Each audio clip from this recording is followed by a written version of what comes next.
When a milk illusi, a gaidosi, mongonunap tingnun. I want to welcome you to our home, the 49th state. It is a big home. If you run like the reindeer or fly like the birds, it would still take many days to meet our people. Some of them you will never meet, but if you listen with the ear of a fox, you will hear the sounds they make as they pass. Introducing Sounds of Alaska is the voice of a famous Eskimo artist born in the tiny village of Shishmaref on the Bering Sea. His name is George Agapuk. His genius for painting scenes of Eskimo life on bleached reindeer skin was proclaimed by artist Rockwell Kent.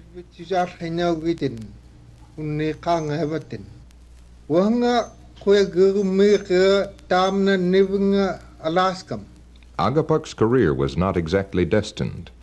When I was a young man, I slid down a hill by the Cape Prince of Wales.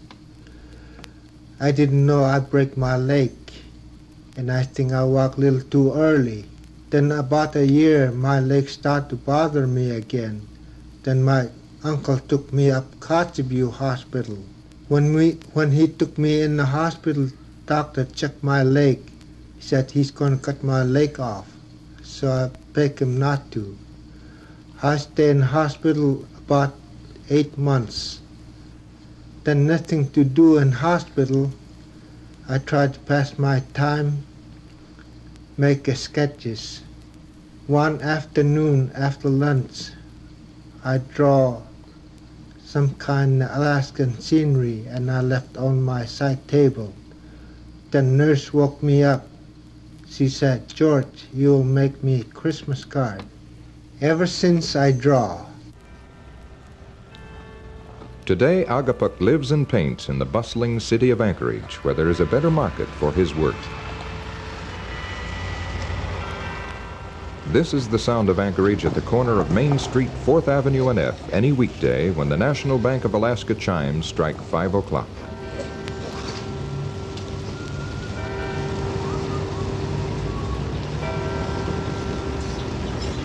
For some people, Anchorage means progress in a formidable wilderness.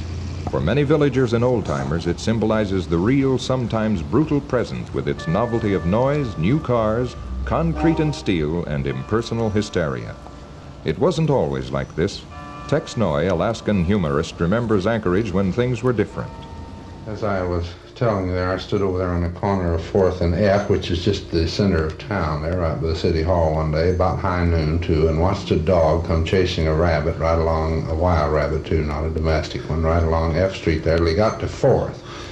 And the rabbit evidently was a city rabbit because he made a right-hand turn and stayed on the right-hand side of the street for most of the way. A time or two when the dog was crowding him, he got over the line a little bit. Didn't have any line painted down the street, so he was just having to play it by ear. And this dog chased him right down the middle of Main Street for possibly 5 or 6 blocks till the rabbit got fed up with it and ducked off to one side and went under a building or something. And at no time were they in any danger from the traffic or anything. I don't think there was a car came along during the time that he chased this rabbit for the 5 or 6 blocks. In the early days, life and work were regulated by rather casual standards. There was no such thing as unemployment compensation. People didn't work in the wintertime. They didn't expect to, but they didn't expect to get paid for not working either. We didn't have any particular hardship cases around town. Anyone's credit was good until he proved it otherwise. And today, of course, you've got to make out papers. They've got your fingerprints, your credit records, your last washerman, and everything else, and it's all on a card. If they want to know anything about you, they run it through an IBM machine, and it comes out the end, and that's you.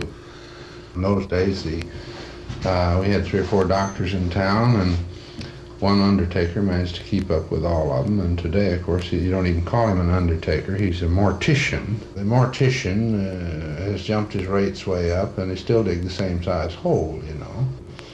We did have quite a few suicides. Officially, they were suicides. You'd find a man with his arms tied up behind him and a knife in the middle of his back and a shotgun blast in the face, and it was considered suicide because the marshal's office didn't have a lot of money to investigate these things. It was easier to figure out it was suicide. They didn't know just how he did it, but then that was his worry, you know. Some of those fellows were real clever. And clever is the man Tex Noy, television personality, columnist, fisherman, hunter, oil man, photographer, and among other things, a resident of the all-America city of 14-story buildings, radio, television, newspapers, and IBM machines,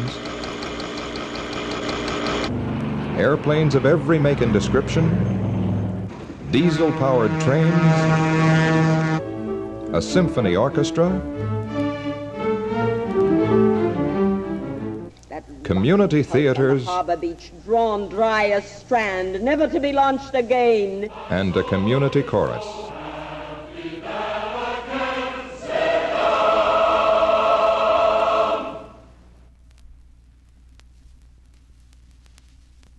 "300 miles north of Anchorage, in the heart of the Golden North, is Fairbanks, a city born of the gold rush. In the early 1900s, many an old-timer struck out for the Fairbanks country with a grub stake and a pan to seek the precious stuff.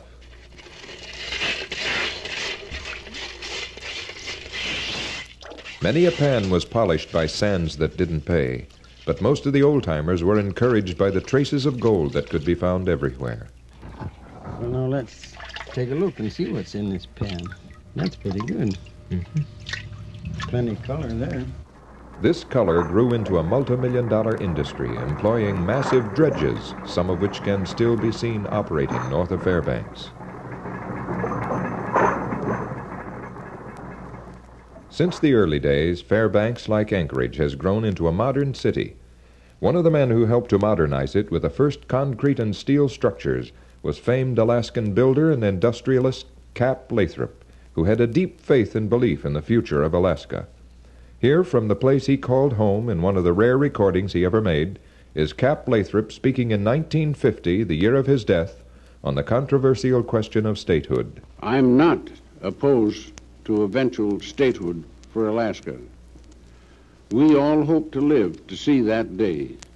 But being a practical businessman, I feel it is more important at the present time to encourage the flow of investment capital into the territory, which would certainly be discouraged by the high, almost prohibitive taxes which would be necessary at the present time to finance statehood. Let's build up our industry and development of natural resources, which will certainly bring more people into the territory, and then statehood will come easily and naturally. Cap didn't live to see statehood, but he put his wealth to work for Alaska. And now this same wealth helps to support the economy of the 49th state.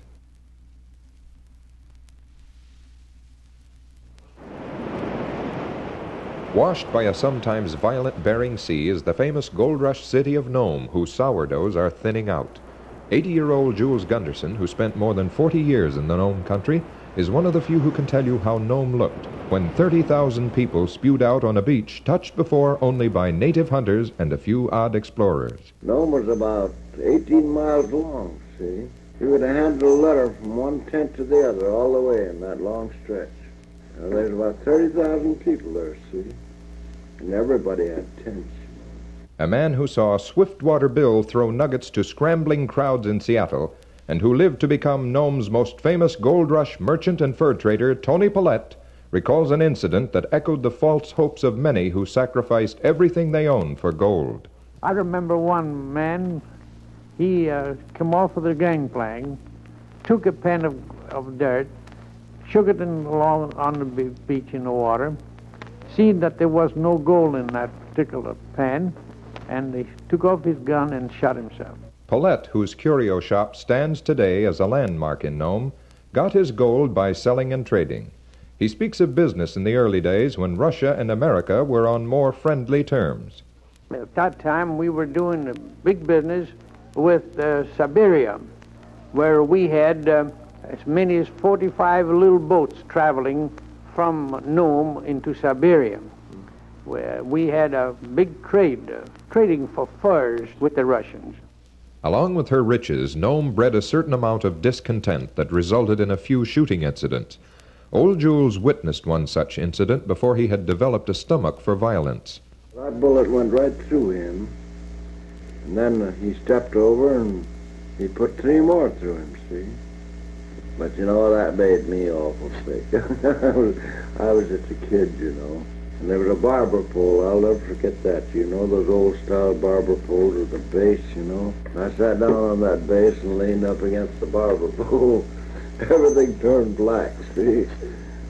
I'll never forget there was an old woman up above me in the second-story window. And she was hollering out through the window, "Hang the son of a..." I thought, God, this is a tough old dog.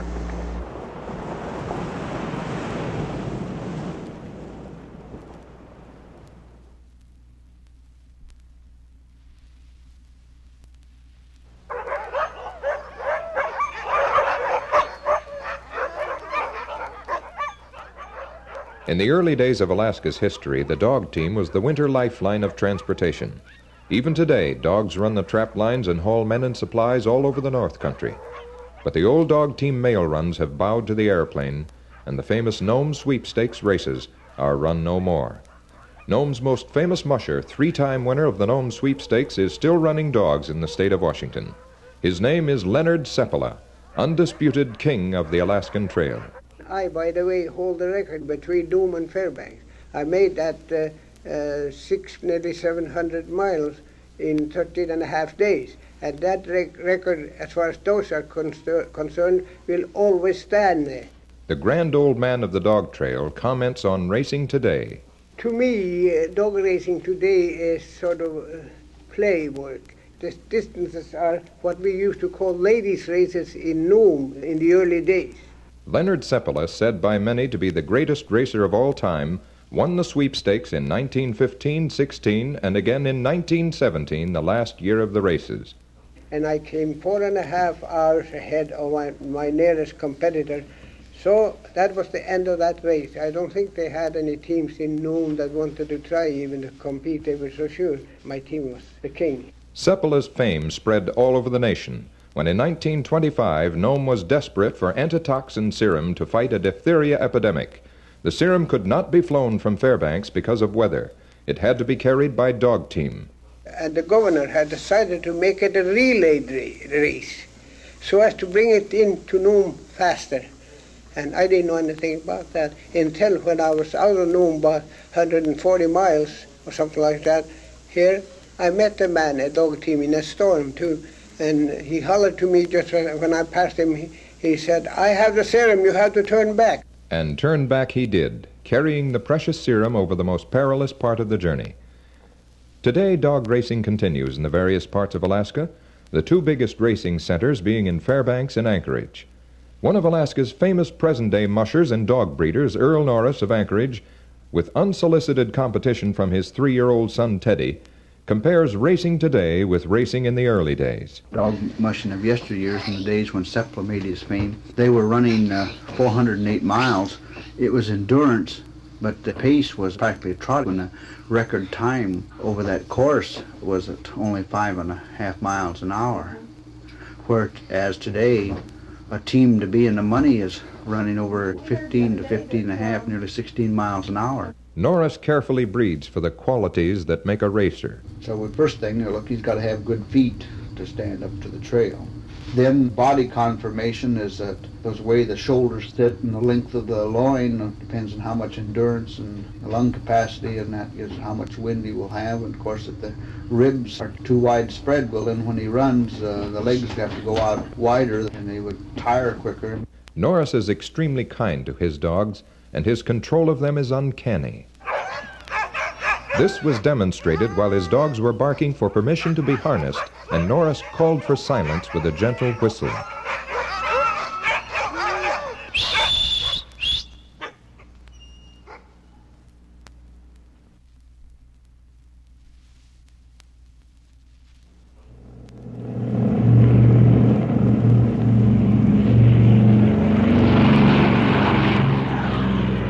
Alaska has challenged the ingenuity and stamina of pioneers for many generations, producing famous explorers, sourdoughs, dog mushers, and the canniest flyers who ever took to the air, the legendary Alaskan bush pilots. Only a few are left, and they all have stories to tell that would add gray hairs to the sturdiest of men. One such story was told by bush pilot Jack Jefford, a big man with a rough gentility who flew in Alaska before radios, instruments, and controlled airways, and yet is one of the men most responsible for development of instrument flight in Alaska. One day, while Jefford was flying an old gull-wing Stinson, 100 miles east of Gnome, he hit the granddaddy of all downdrafts. I was up probably 3,000 feet, and then it just started down in a downdraft. I just stayed boring into the wind. The next thing I knew, I was in this ground drift, and I felt an awful jar on the airplane, and I put the flaps down. I don't know why, but it's something to, another lever to turn. I didn't want to just sit there. And the doggone thing was shaking, and I was trying to fly it, and finally I thought, my God, I must be down. I began easing the throttle off, and finally idled it, and it still seemed like I was flying, and I'd hit this mountaintop, and it never hurt the prop even. And there I was, perched there. The old Stinson was one of the earliest to carry a radio. In fact, Jefford's radio had been installed shortly before he went down. So the next night, the signals ran real good, and I'd send this SOS and then tune slowly across the band and listen. And gosh, it just hit me right in the ears. I hear this call. And I established communication, told him I was down, I was okay, and that as best I knew I was somewhere between Galvin and Elam. This coincidence resulted in Jefford's rescue 7 days later and proved the value of radio in air rescue. Sooner or later, every old-time flyer talks about Noel Ween, the soft-natured dean of Alaskan bush pilots. This was the case one day when Jefford said, "There's a story about Noel Ween that I think is one of the best stories I have ever heard." Jefford told a hitherto unpublished story. In the summer of 1935, Will Rogers and Wiley Post crashed on takeoff near Point Barrow. Immediately, the world wanted to know what happened. The Associated Press hired Al Lohman of Gnome to get pictures of the crash at all costs. Lohman got the pictures, and Noel Ween flew them from Fairbanks to Whitehorse. From there, he planned to take off the next morning and fly Lohman with the pictures to Seattle. It was then they learned that a rival news service had gotten the same pictures and were already in Juneau, ready to take off for Seattle. Lohman, knowing his pictures would be worthless unless they beat the rival news service, induced Ween, Alaska's most conservative bush pilot, to consider the greatest calculated risk of his career. An interesting recording experience resulted when Ween was enticed into telling this story about himself.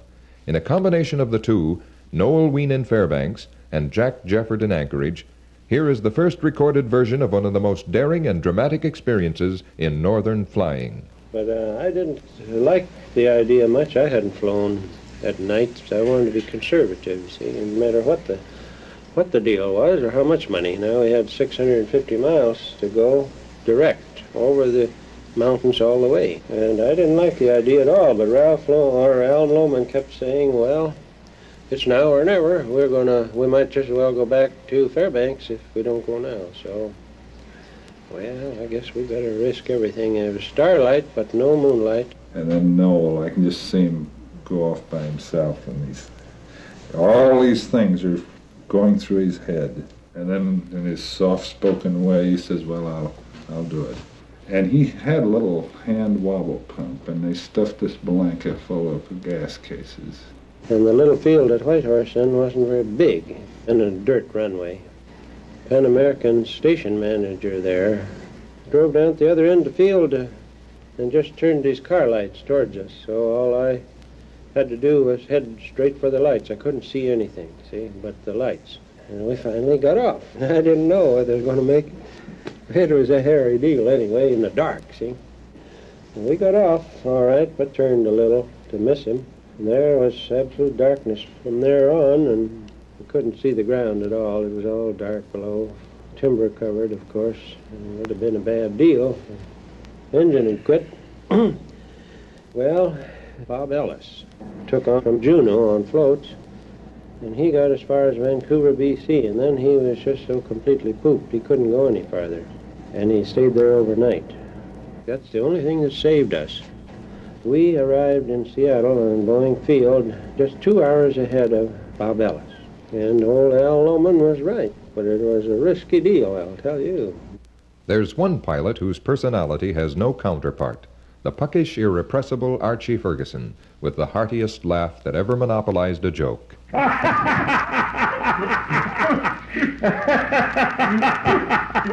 Archie's stories are legend. One of his favorites is the experience of hauling his first passenger the day after he got his pilot's license. Anyway, I got my license. I come home and I picked up this Jimmy Donovan in Deering. So I told him, I said, well, I can't pack no baggage, and if you want to go, I can take you just the way you are. So, but, geez, he had a bunch of clothes, see? And I said, well, I can't pack no baggage. So he said, wait a minute, I'll put them all on. So he put on 3 pair of pants.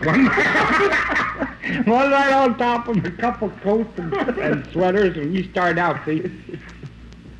So we went to land at Chunnak where the CA is, and I missed that bend, I landed the next bend. So then I couldn't steer it. The wind was blowing so hard that Great Lakes couldn't steer, so I made him get out and run behind, you know, and steer me. And boy, when we get out the store, he was just water just running off of him, see, with all his clothes on. So my mother and dad was living there, you know, and geez, an airplane to them was something awful. I stayed about an hour, and I had to go right back to Custer, you see. So I got about Rabbit Mountain, Jesus, started to snow, and I turned around, and I beached it back up there. And the wind had changed, see? So I let it downwind, and geez, I never stopped rolling. I went way down around the bend. So I came up, and geez, I give the folks hell, see? I said, geez, can you see me fly over? Make smoke. How do you expect me to fly around you? Else I know which way the wind's blowing, see? And, you know, about an hour later, it looked good, and I tried her again, see? Went down near that far, and geez, it worked, and I came back, and geez, I went over the store there where the CA is. The folks lived there, you know, and I seen the biggest cloud of smoke roll out I ever saw in my life. Boy, she was right on the ball, Mother was. So I landed, and we were drinking coffee, and Papa said something about Papa said, say, now I guess I'll go put on my pants. He said, I was changing pants when you blew over. I'll go get him. I heard him upstairs. He said, say, Clara, where's my pants? Oh, she said, well, that's your pants. When Archie flew over, I put them in the store.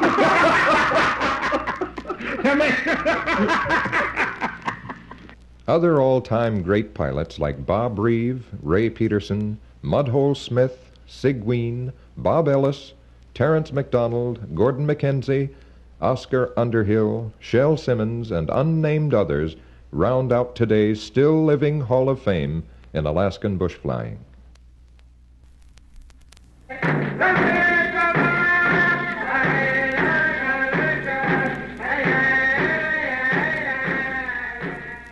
The Eskimos of Kotzebue, Alaska, still hunt and fish and celebrate their luck, their good times and special days with songs and dances like this dance of greeting and goodwill.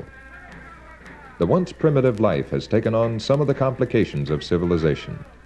However, it has not dulled their traditional gentility and friendliness, which is felt in the greeting of an old Kotzebue Eskimo who bears the familiar name of Abraham Lincoln. Here's somebody coming here. Hello. The Eskimos enjoy a wonderful sense of humor. They love to poke fun at each other and engage in a little harmless stretching of the truth, a trick they may have learned from their neighborhood sourdoughs. On one occasion, Abraham Lincoln met his match in this endeavor during a discussion with a Norwegian old-timer who was a newcomer to Kotzebue. Now, Pete, how you like this weather here up here when you come? Not bad. Your country, how cool? Down below is the coolest I ever seen it. Oh, that's warm enough for me to walk around, bare hand and handle water, fine. Up here you find out 50, 60 below, handle water. Can you stand it? 50, 60 below is nothing. I'll be an out, you know, for hours in my short sleeves and slippers on my feet. For many generations, whaling provided much of the livelihood of West Coast Eskimos. It also provided material for stories and dances.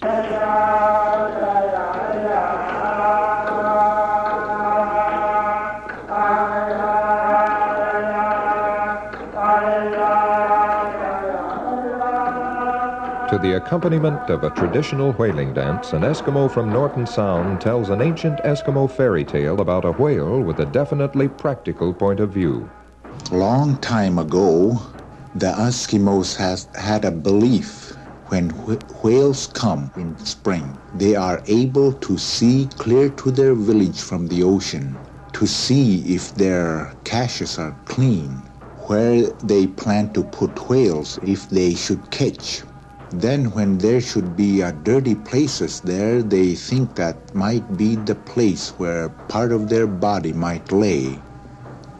And they refuse to cooperate when the Eskimos are trying to hunt them. Therefore, Eskimos used to try and clean their caches much as possible, so when whale comes, they'll see a clean place there where part of their body might lay for the winter. The storyteller makes a typical but amusing comment about his name.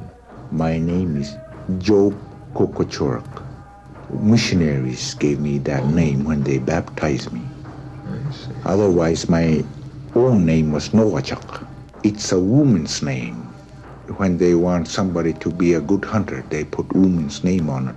And so the animals won't be so scared of it. That's why I was given woman's name.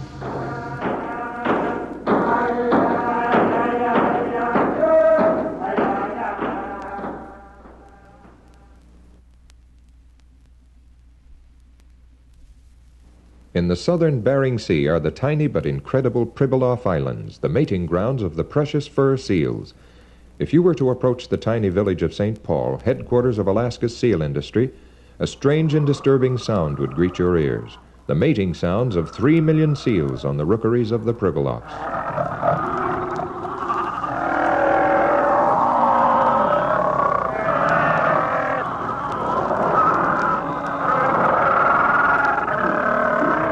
All summer long, this sound is heard out over the misty, blossom-covered slopes of the islands, where thousands upon thousands of seals are packed on narrow curves of rocky beach.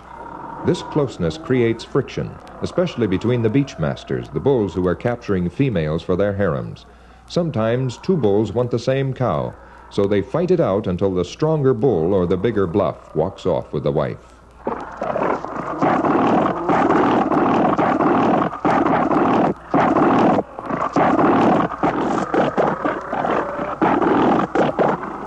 Masses of jet black pups are born every day, 1 pup to a mother. Occasionally, the mother goes to sea for several days in search of food to provide milk for her pup. Sometimes she is eaten by a killer whale. When this happens, her pup will surely die, for no mother will nurse any pup but her own. There's no sound more heartrending than that of a pup who has lost his mother.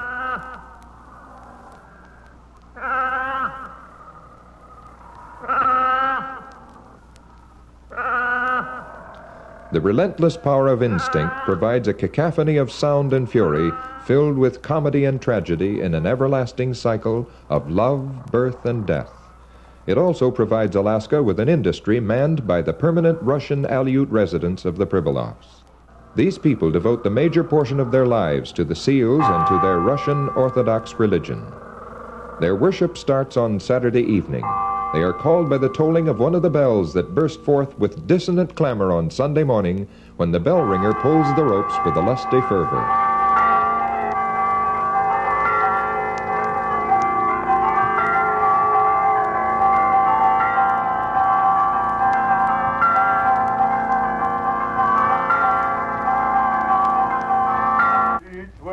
In a beautiful chapel filled with icons and pictures of the saints, the kindly Russian priest, Father Makary Baranov, chants while the Aleut worshippers stand in reverence. They stand because there are no seats in the Russian church. These devout people of the Pribilofs sing the ancient Gregorian chants in the tradition of their faith.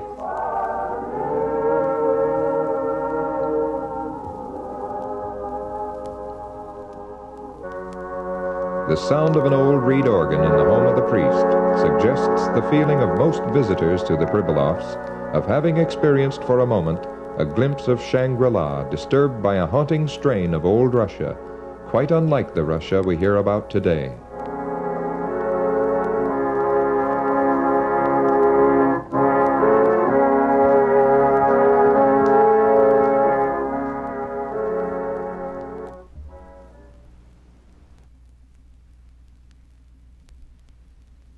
One of the most overpowering natural phenomena in the world is the famous annual self-dumping Lake George near Anchorage, Alaska.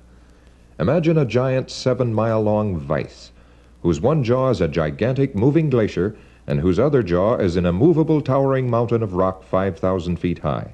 Imagine that for 9 months the jaws are closed, sealing off a natural bowl 16 miles long, 5 miles wide, and 200 feet deep.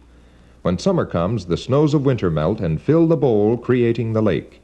The lake, seeking an outlet, forces water between the jaws of the vise, tearing away the 200-foot-high glacier wall for 7 miles, allowing Lake George to dump millions of gallons of water and ice into the Knik River Valley. Thus, the annual violent and spectacular display takes place at Lake George.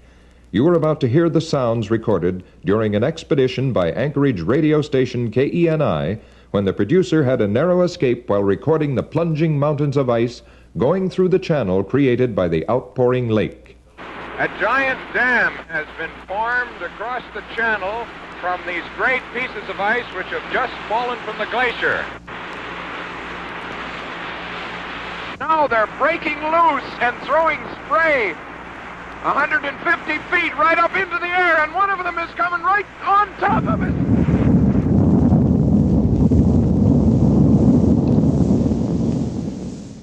One of the recording crew, John Gorse of Palmer, jokingly theorized that the only way to break loose a 600-foot section of the tottering glacier wall was to whistle at it.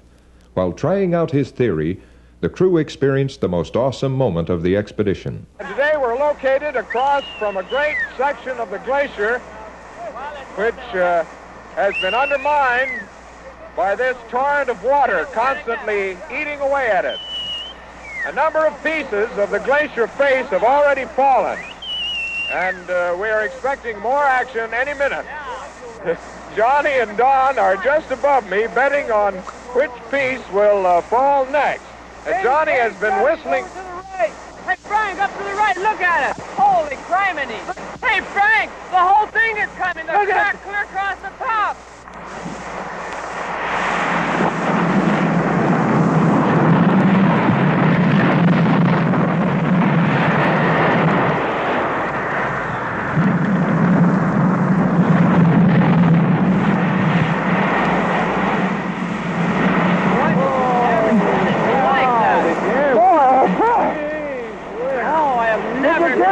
I can hardly get my viewfinder. I didn't know whether to press the trigger or run. I have never, so help me, on my word of honor, as long as I live, I'll never whistle at another glacier.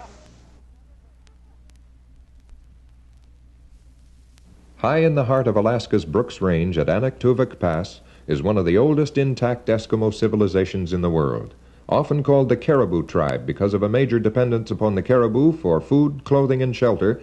It is unique in the preservation of its culture, language, and folkways. Still preserved in an age of fantastic scientific achievement is a primitive technique for getting food, the animal and bird imitations which were carefully taught from one generation to the next to entice the birds and animals within striking distance of a spear. Only 1 or 2 of the old callers are still alive. One of them, Simon Panyak, in his caribou skin tent and surrounded by his family and squalling children, demonstrates a still amazing talent. Simon calls the caribou the moose,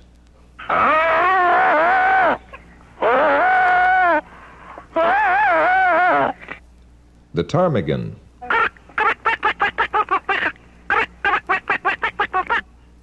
the loon,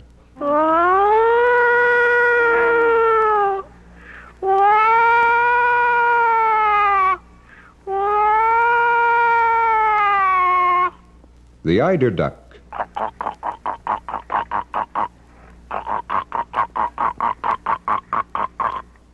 the raven,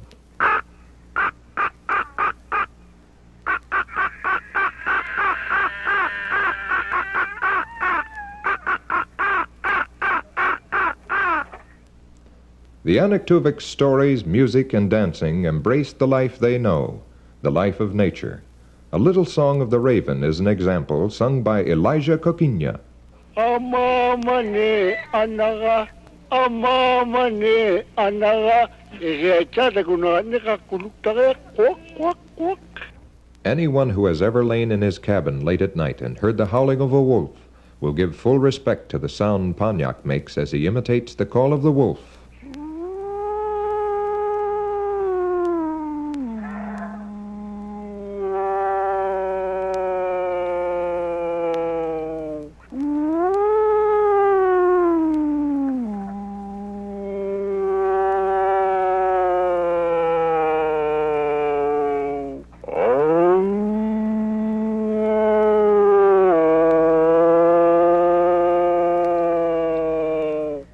The wolf call is so authentic, it has aroused the Eskimo dogs, and by parting the bearskin door, you can hear them answering Pontiac.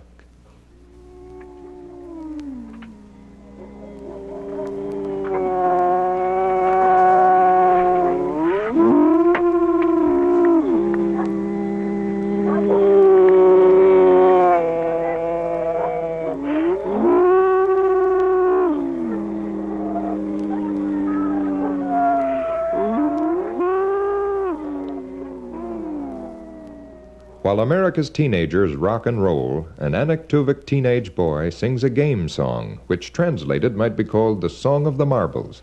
The village children sing it while they toss round marble-like rocks into the air. The first one to drop a marble loses the game.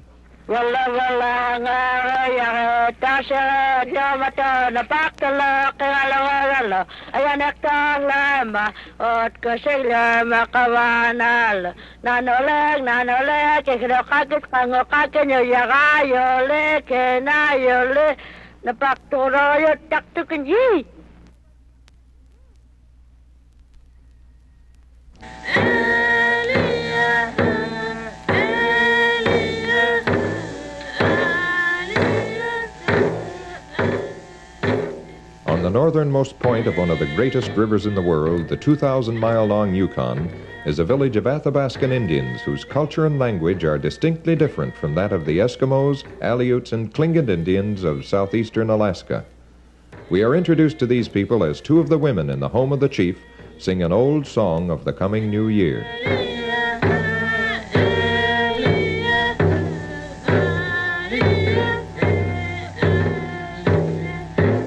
A Yukon Indian recalls on the mouth organ some white man's music brought from England to Fort Yukon by Hudson Bay fur traders over 100 years ago. This tune come out from Hudson Bay, what they call a rabbit dance.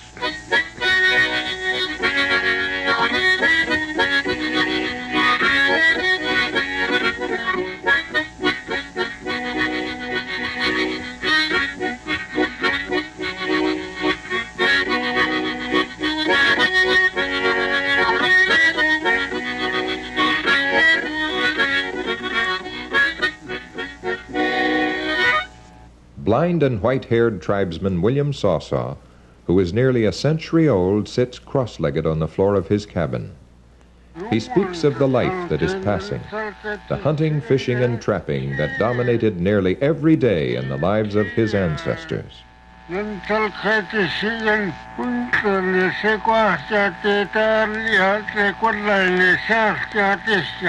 Old Sawsaw's way of life still continues to some extent among the Indians and Eskimos all up and down the Yukon.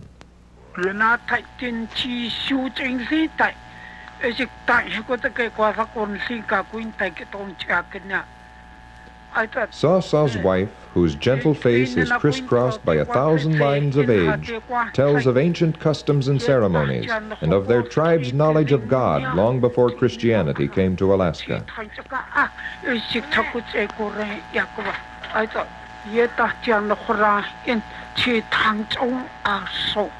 Seems like everyone knew.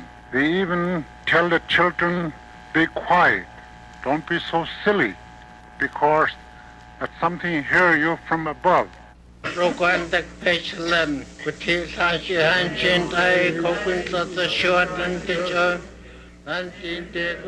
The Indians' longing for God was fulfilled in the Christian mission established by Episcopalian missionaries before 1860. During a mission service, a full-blooded Indian deacon leads the Christian response in the language of his people.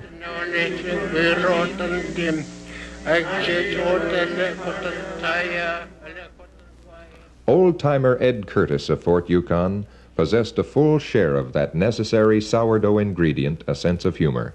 It was this sense of humor that took the darkness out of the long winter nights and inspired many a practical joke, such as the one Curtis and a crony enjoyed when some cheechakers came to Fort Yukon all excited over a reported gold strike at Fishwheel on the Yukon. Ed didn't believe there was gold at Fishwheel, but this didn't prevent him from encouraging others. Well, by God, I've been trying to help them all I could. I've been helpful. These other fellows have been knockers. I never have. I've always been a booster. My God, I've even invented reefs for them to find the gold out and everything else. Well, what can you do? You can't do any more. I don't like to knock anything. I'd always be a booster. If you can't be a booster, never don't say anything. Many an unwitting gold seeker staked claims at Fishwheel, and when winter drove them out, Curtis took great delight in theorizing what would happen to their claims during the breakup in the spring. And then as I told him, I says, now you're liable to have difficulties by God, you know, and sorting your claims out in the springtime. After the spring freshet, of course, most of these stakes will be gone. There you go again. That'll be a case, by God, for lawyers, I says. They all like all damn, one of the difficulties of life, you know, the lawyers always come out on top. Sure.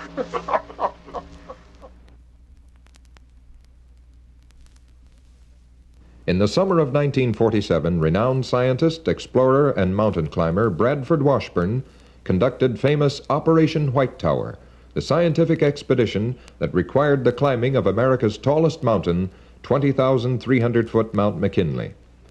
Washburn and his crew, which included his wife Barbara, stayed for more than 2 months on the great mountain, making valuable scientific studies.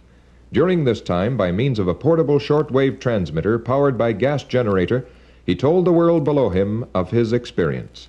Here now is a portion of one of the highest broadcasts ever made on Earth, as it was received by radio station KFAR in Fairbanks, Alaska. This is Bradford Washburn talking from Denali Pass, the highest camp of Operation White Tower in the lofty cleft between the two peaks of Mount McKinley. There are 13 of us up here on Mount McKinley. And yes, there are also 9 strong sled dogs down there too, which have been driven by Earl Norris of Anchorage, and who have been almost as important to us as the other fellow members of the party. We've not just plain climbed McKinley. We've lived on it for 2 months. Washburn's wife, Barbara, the only woman on the expedition, marks up a first for female mountain climbers. I am the first woman to ever have reached the top of Mount McKinley, and I believe I'm safe in saying I'm the first woman to have ever attempted it. Most of us on the trip have been on the glacier 70 days. We've all been living on melted snow water for 2 months at least. It is difficult to realize how close to the lowlands is the life-giving atmosphere we breathe. Up here at 18,000 feet, we have left exactly half of the Earth's oxygen supply behind us. Cold has a different meaning at 18,000 feet. Your body, due to this lack of oxygen, can't resist it anywhere nearly as much as down below. So the 25 or 30 below zero up here seems like 40 or 50 below down below. Washburn is one of the few people who can tell what it is like to stand on the highest spot on the North American continent. On the top, we spent about an hour, a little over an hour, almost an hour and a half as a matter of fact, despite the cold and despite the wind. But the great thing from the top of McKinley is the view. One of the grandest views on Earth. And one of the things that struck me most about that marvelous view from the top was the feeling of being separated from the lower world.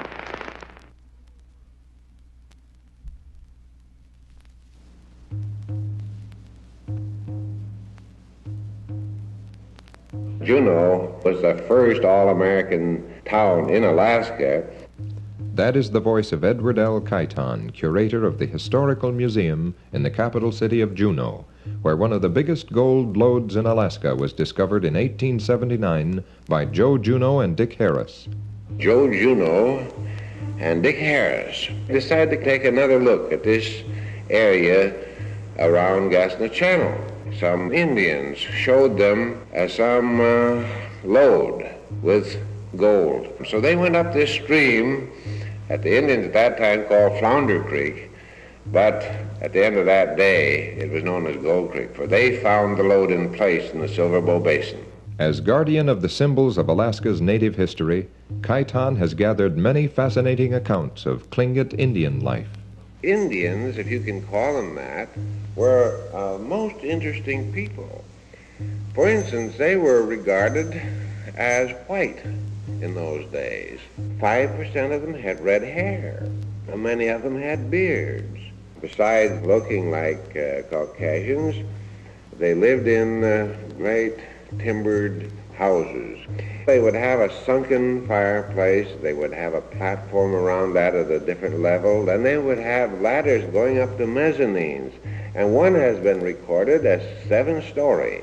You had royalty, nobility, commonalty, and slaves all under the one roof, and that was called the community house. Kaitan demonstrates the Tlingit tom-toms and rattles.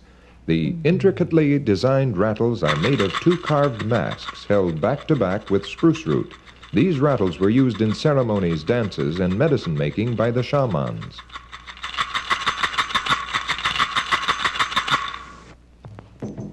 The tom-tom is similar in purpose to the rattles. It is made of deerskin stretched over a wood frame and decorated with symbols of animals and birds.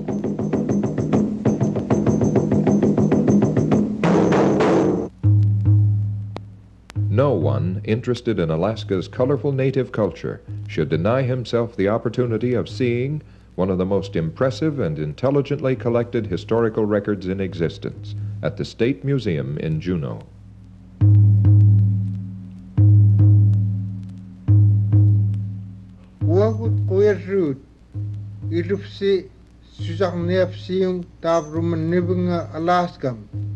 We are glad you could listen to the sounds of Alaska. We hope you enjoyed them and will visit with us again soon so you may know us better.